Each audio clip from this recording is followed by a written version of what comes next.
bos, lagi-lagi nih selebriti tanah air pada kecanduan bisnis kuliner. Bukannya sibuk syuting, malah sibuk bangun kerajaan cuan. Kabarnya kawasan Kemang jadi padat orang gara-gara resto sate 24 jam yang lagi ngehits ini bos. Saking ramenya permintaan, ribuan tusuk sate ludes tiap harinya bos. Nggak terhitung deh public figure yang nongki-nongki di sini saban hari. Mulai dari Raffi Ahmad, Maya Estianty, Lucinta Luna, Gibran Rakabuming. Bahkan Pak Erick Thohir juga nyempetin makan siang di resto ini. Halo bos, mau tahu cuannya bisnis sate Mas Baim? Saksikan terus di Cuan Bos.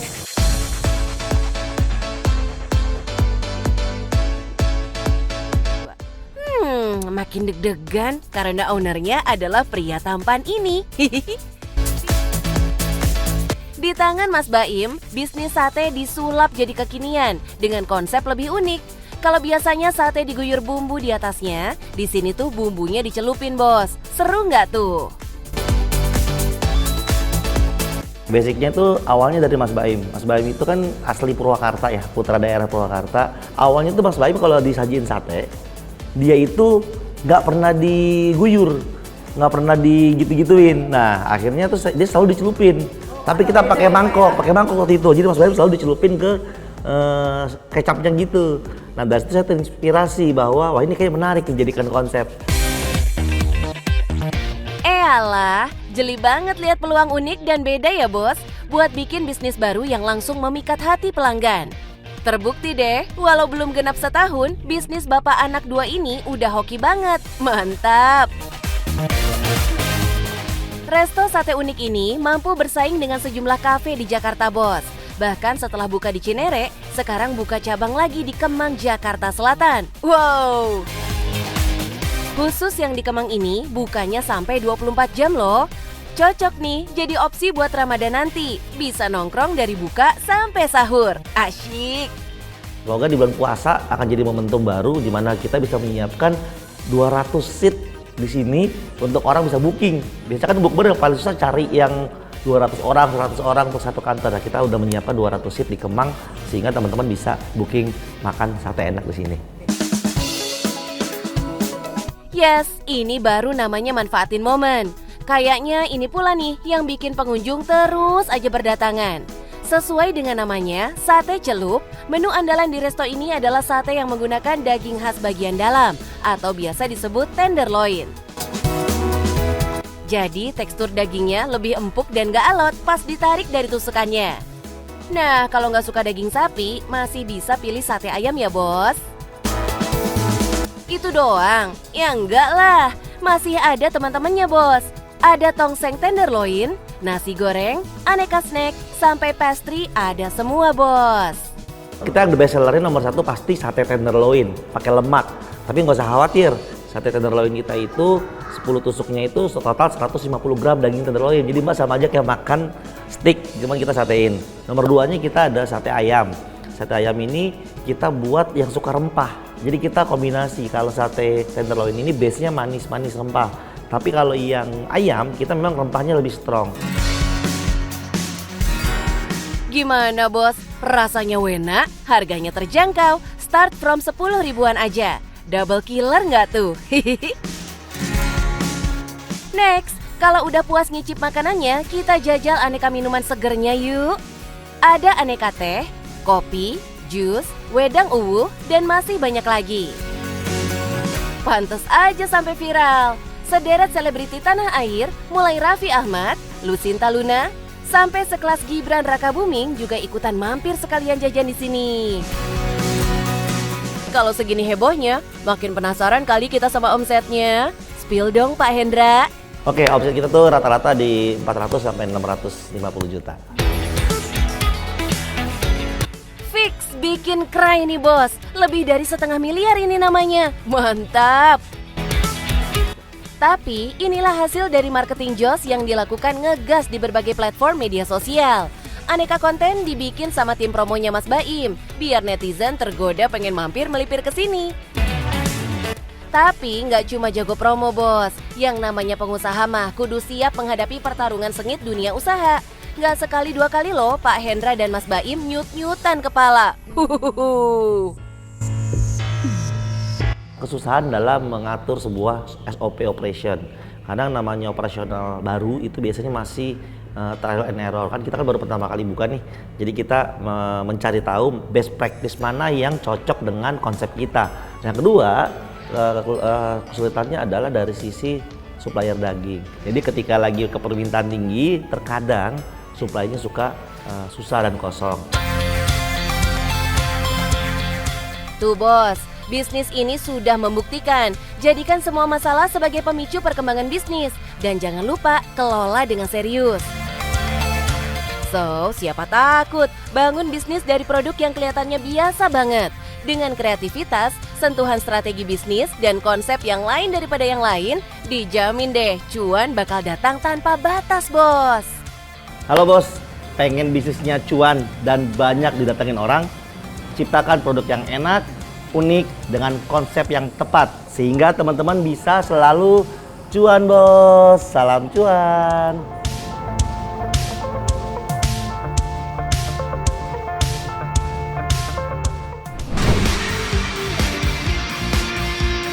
Wah, imut-imut ya bos.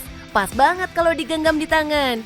Si imut lucu ini bisa banget jadi hewan kesayangan buat yang suka anabul. Soalnya manja banget nih bos. Buat yang belum tahu, ini namanya marmoset bos. Hewan primata asal benua Amerika. Kecil-kecil begini cuannya bikin menjerit loh. Harganya mencapai puluhan juta bos. Dan lumayan banyak nih orang yang adopsi si imut ini. Halo bos, selamat datang di surganya marmoset. Nih, ini ada monyet dunia baru. Monyet kok tapi ukurannya kecil ya. Penasaran? Tetap di Cuan Bos.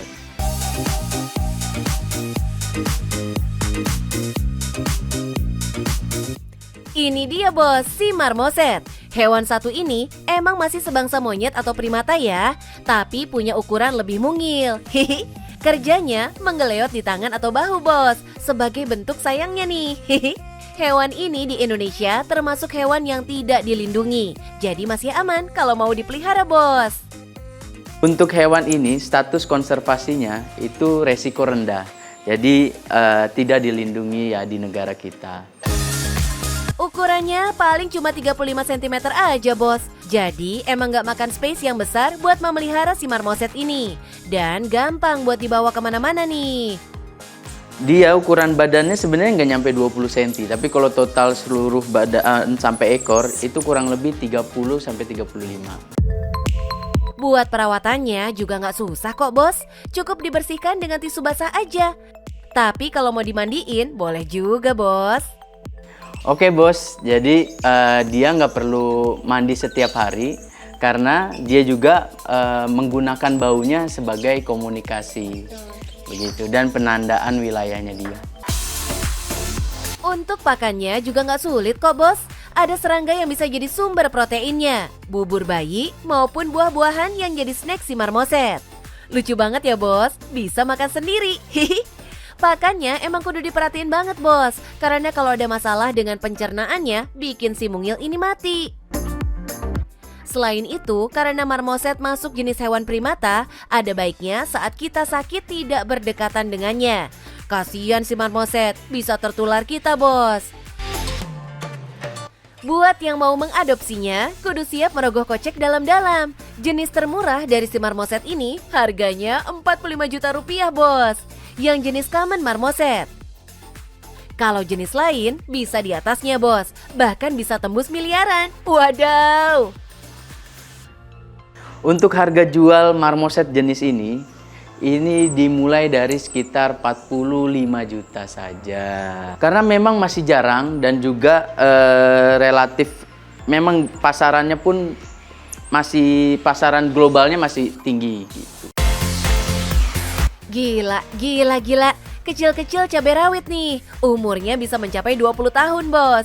Cocok buat jadi peliharaan nih. Gemes.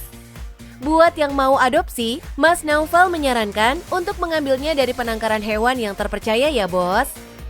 Dia juga bisa beresiko rabies, tapi makanya itu kita harus pastikan asal-usulnya dia. Harus dari hasil penangkaran supaya dia bebas dari berbagai penyakit menular.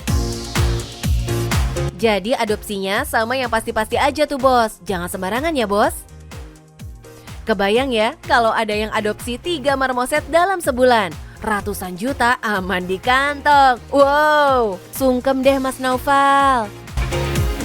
Oh iya bos, Mas Naufal ini aslinya adalah dokter hewan. Makanya kalau marmoset sakit tinggal calling aja.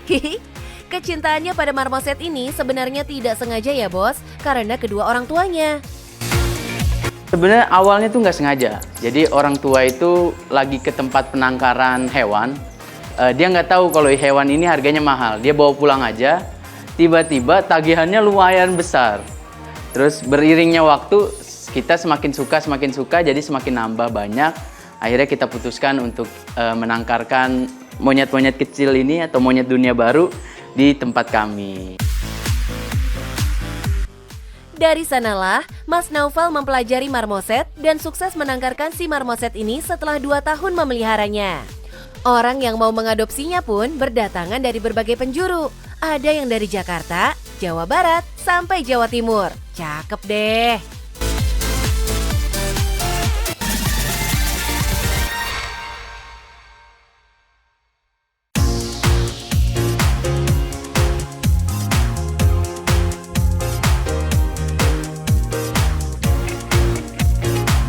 Bos, hari gini tempat makan makin menjamur di mana-mana ya. Dari kafe yang fancy-fancy sampai warung di pinggiran jalan gak berhenti diserbu berbagai kalangan. Eits, tapi gampang-gampang susah bos kalau mau bikin usaha kuliner tuh. Mesti ada yang unik biar customer makin ngelirik, terus melipir deh. Nah, kayak kuliner tendaan yang satu ini bos. Jangan anggap remeh tempatnya ya. Kalian harus lihat porsi menu yang disajikan. Dijamin bikin ngiler deh. Gilanya, omset per bulan bisa buat beli mobil baru sampai ratusan juta bos. Wah, wajib nih kenalan sama ownernya buat jajan steak sekaligus belajar bisnisnya. Come on. Mau tahu rahasianya kenapa stik tendaan yang saya punya ini selalu rame dan bisa viral? Kalau gitu ikutin keseruannya tetap di Cuan Bos.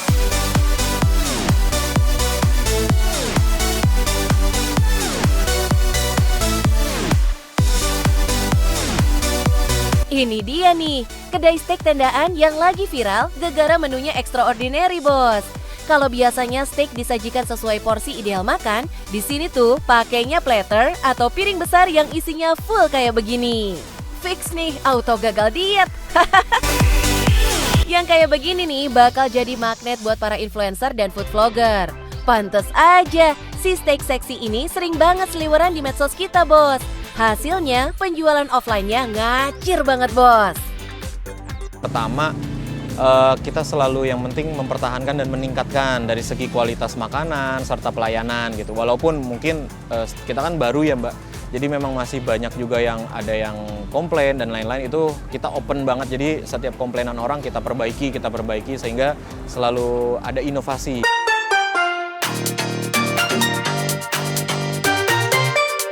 Tuh bos, emang kalau kritik dan saran dikelola dengan baik, value bisnis pasti ikutan naik. Jadi pengen tahu nih, omset yang dikantongin bisa tembus berapa sih mas? Kalau omset, ya kalau kita bicara per hari ya Kak ya. Ya kalau weekdays kurang lebihnya bisa 7-9. Kalau weekendnya itu kurang lebih ya 10-15. Wow, kalau sehari 9 jutaan dikalikan 30 hari, berarti dalam sebulan Mas Dika bisa ngantongin doku hampir 300 jutaan bos. Sedep nggak tuh? By the way, Mas Dika ini dulunya adalah salah satu chef di hotel berbintang yang kepincut bikin bisnis steak tendaan. Nggak main asal jalan, waktu setahun ia habiskan untuk ngoprek resep dan aneka menu kayak sekarang. Hasilnya, sejak buka 2022 lalu, Gilnet Grill udah banyak banget penggemarnya. Nah, konsepnya steak porsi ramean yang harganya masih masuk akal. Plus rasanya dijamin pol-polan bos. Wih. Ini dia bos, salah satu primadonanya, si signature plate untuk 4 orang. Pilihan dagingnya ada 3 macam, mau sirloin, tenderloin, atau rib eye. Plus ada tambahan teman-temannya kayak chicken katsu, penne pasta, dan saikoro. Kebayangkan rasanya? Endes! Nah kebetulan juga memang karena udah lama di dunia perstikan gitu, jadi makanya di sini punya ide untuk membuat kedai steak yang memang harganya terjangkau, yang dimana semua kalangan bisa menikmati, tapi juga kualitasnya tidak murahan gitu. Kalau labelingnya itu kan Meltik ya Kak ya. Jadi steak yang sedang memang booming di di Jakarta, terutama deh kita bicara Jakarta. Jadi steak Meltik itu steak yang memang ibarat kata dengan cost yang versi murah, tapi orang bisa menikmatinya tuh empuk dagingnya. Sumpah bos, aneka steak yang tampilannya mengesankan ini harganya mulai dari 80 ribuan. Nah, kalau pengen asyiknya rame-rame, pesen dah tuh yang platter series. Harganya mulai dari 125 sampai 300 ribuan. Oh ya, untuk tingkat kematangannya bebas pilih ya bos. Mulai dari rare, medium, sampai well done.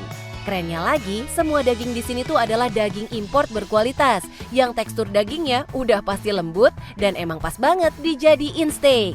Nah bos, ini dia daging yang kita gunakan di kedai steak kita. Nah ini sirloin Meltiknya. Jadi ini import dari US. Marblingnya kelihatan kalau Meltik itu, tapi empuknya juga udah pasti dijamin gitu ya. Terus yang ini untuk rib eye. Bentuknya kalau cuttingnya berbedanya, dia bentuknya lebih oval dan dia lebih ceper gitu. Marblingnya sih sama, tapi dan dia juga import dari US. Nah, kalau yang ini tenderloin, dia tuh cuttingnya lebih bulat kecil, tapi dia lebih tebal karena kontur lemaknya lebih banyak. Marblingnya sama, dia juga US dari import dari US maaf. Dan dia lebih tebal. Nah ini favoritnya di tempat kita karena dia lebih juicy kalau dipanggang. Semuanya udah diperhitungkan kok. Emang sih, kalau berani pasang harga murah tapi kualitas mewah, pelanggan pasti bakal cinta mati. Plus, mau antrian seheboh apa, bakal tetap dijabanin. Bener nggak Mbak? Ini first time aku ya, pertama kali makan di sini. Jujur dagingnya juicy, enak banget. Terus bumbunya juga berasa. Sama aku suka mushroom sausnya sih, enak. Terus black pepper juga enak. Tuh, worth to try banget kan? Sikat bos, nggak pakai lama deh, ntar kehabisan. Tapi nggak melulu soal duit bos. Mas Dika ngerasain juga tuh gimana susahnya nyari lapak tempat usaha. Menggiring konsumen biar mau coba, belum lagi urusan karyawan sampai supplier. Yang ada aja masalahnya.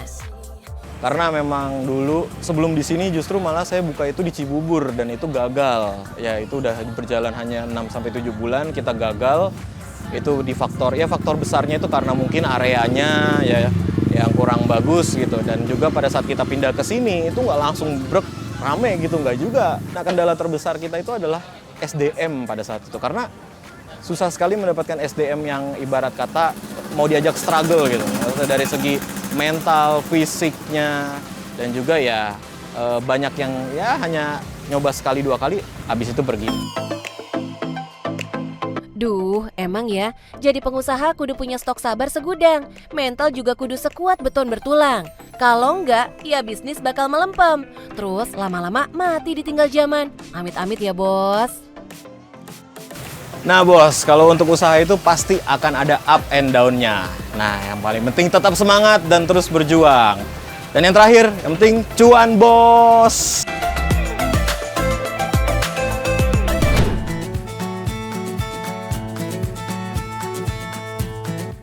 Salah satunya Uncle Hasan ini bos. Doi terpaksa pindah ke Indonesia sejak tahun 2019 dan memilih bertahan hidup di sini dengan berjualan kebab. FYI aja ya bos, Uncle ini asalnya dari Gaza, Palestina. Uncle Hasan dulunya emang jualan kebab di Gaza. Eits, jangan sepelekan kebab Uncle Hasan ini bos. Dagangannya laris manis, kayak lagi napas aja bos, non-stop yang datang. Aja gile. Tim cuan samperin juga nih. Assalamualaikum warahmatullahi wabarakatuh. Silakan datang ke kebab Palestin Uncle Hassan di Bogor, Masya Allah. Di Ciwan bos, silakan di kebab Palestin.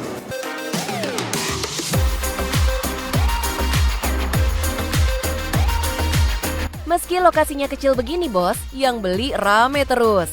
Antri dengan sabar demi bisa menikmati kelezatan kebab Uncle Hassan. Wah, ini sih kecil-kecil cabai rawit namanya.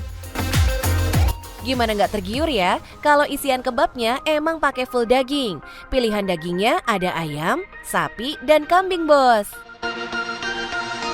Untuk daging sapi biasanya digrill dulu bos, sampai kandungan air di daging sapinya keluar semua.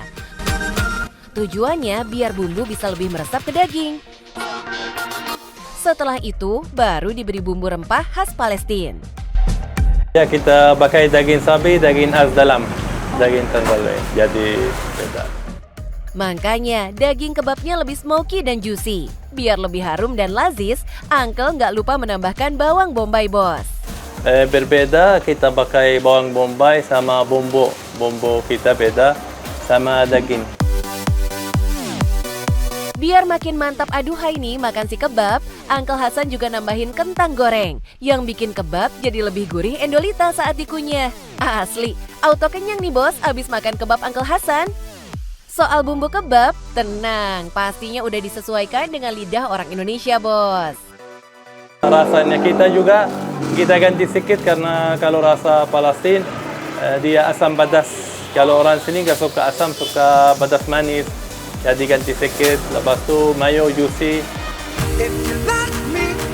Yoi, kudu disesuaikan dengan target pasar ya bos, biar bisa diterima sama konsumennya.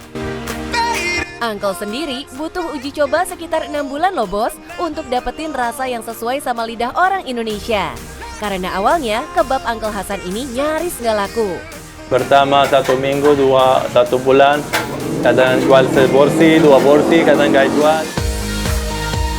Kebab-kebab Uncle ini dijual dari harga Rp13.000 aja bos. Murce kan bos? Pantes aja antriannya membludak penasaran. Gak cuma jualan kebab bos, ada juga menu lain yang dijual sama Uncle Hassan nih bos. Ada nasi basmati yang bisa dikasih berbagai pilihan daging bos.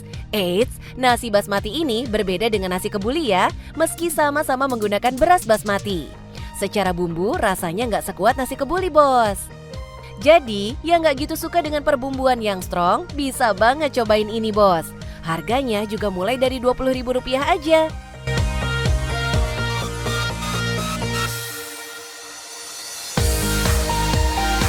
Selain itu ada susu kurma juga nih yang bisa bikin tubuh auto sehat bos.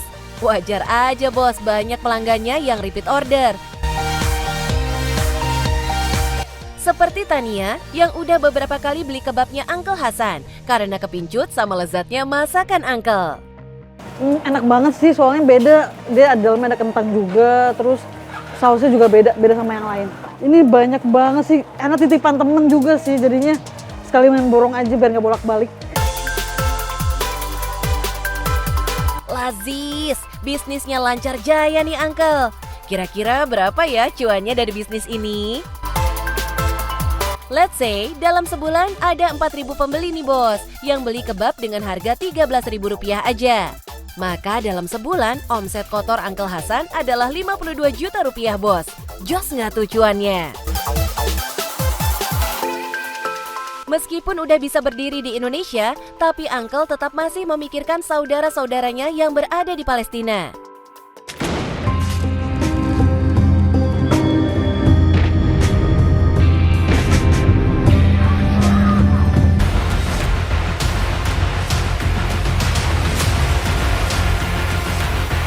Akibat perang tersebut, banyak warga Palestina yang kehilangan nyawa dan tempat tinggal. Karena ini juga banyak yang terusir secara paksa dari negaranya. Makanya bos, setiap bulan Uncle Hassan selalu menyisihkan pendapatannya untuk keperluan saudara-saudaranya di Palestina. Alhamdulillah dari usaha Uncle ini setiap bulan kita kirim uang untuk keluarga kita di Gaza. Alhamdulillah sekitar 3 keluarga kita setiap bulan kirim Jadi alhamdulillah. Semoga perang cepat usai dan damai ya, Uncle. Semangat terus, Uncle. Bagaimana bos? Udah rasa kebab kita enak kan? Yang penting cuan bos.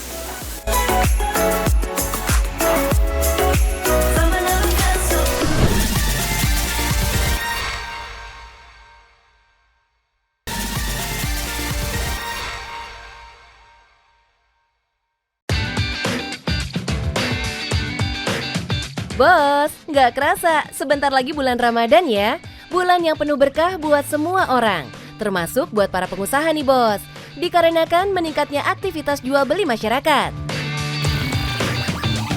Melihat minat beli masyarakat di bulan Ramadan yang meningkat, tentu harus bisa dimanfaatkan para pebisnis untuk mendulang rezeki. Promosi menjadi poin penting dalam penjualan selama bulan Ramadan bos. Karena pentingnya kegiatan promosi, tim cuan mau berbagi cara ampuh mempromosikan produk usahamu agar makin laku. Let's check it out, bos! Bos, lakukan riset dan amati perubahan perilaku konsumen pada saat Ramadan. Saat Ramadan, umat muslim yang menjalankan puasa pasti lebih banyak melakukan ibadah untuk mendekatkan diri kepada Allah Subhanahu wa Ta'ala. Ini bisa dijadikan strategi untuk melakukan pendekatan promosi melalui konten bertemakan ibadah, berbagi, atau hal-hal baik lainnya ya bos. Produk yang paling laris manis di bulan Ramadan adalah makanan dan minuman bos. Konsumen akan banyak berdatangan membeli produk untuk dikonsumsi saat berbuka dan sahur. Semakin banyak variasinya, maka konsumen akan lebih tertarik karena punya banyak pilihan bos. Di bulan Ramadan, ada beberapa waktu khusus yang konsumennya lebih banyak browsing di internet. Pertama, pada saat sahur, dan yang kedua, ketika menjelang buka puasa sampai sholat Isya. Manfaatkan waktu tersebut untuk mengoptimalkan promosi digital bisnis kita, bos. Bos, pencarian keyword yang berhubungan dengan Ramadan juga mengalami peningkatan. Membuat konten bertema Ramadan membuat traffic pada situs promosi bisnis kita semakin tinggi. Orang-orang akan berusaha menemukan konten yang mereka butuhkan selama Ramadan. Tambahkan tagar yang banyak digunakan saat Ramadan dalam konten promosi di media sosial kita, bos. Banyak masyarakat lebih memilih browsing media online untuk mengisi waktu luang selama berpuasa ya, bos. Selain dapat menjangkau konsumen lebih luas, pemasaran melalui media online jauh lebih efektif karena konsumen sekarang banyak yang memilih berbelanja dari rumah, bos, melalui marketplace. Oh iya, share juga konten itu di layanan pesan ya, kayak WhatsApp, DM Instagram, atau Facebook Messenger. 80% warga 62 akhirnya memutuskan beli setelah nemu pesan di sini.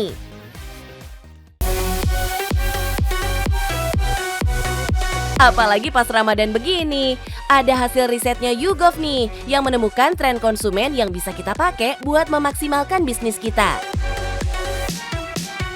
Nah, setengah responden udah siap-siap paling telat 10 hari jelang puasa dan lebaran, bos, dengan ragam belanjaan yang lebih banyak dibanding sebelum puasa. Jadi banyak peluang nih di bisnis yang unik-unik. Makanan dan pakaian tetap ya jadi kategori yang paling dicari. Terus, paket liburan juga naik tingkat penjualannya. Selain itu, jelas barang-barang buat ibadah melonjak penjualannya. Sudah siapkan strategi bisnis buat menyambut Ramadan, bos? Semoga omset bisnisnya bisa makin meroket ya, bos. Dan selalu cuan, bos.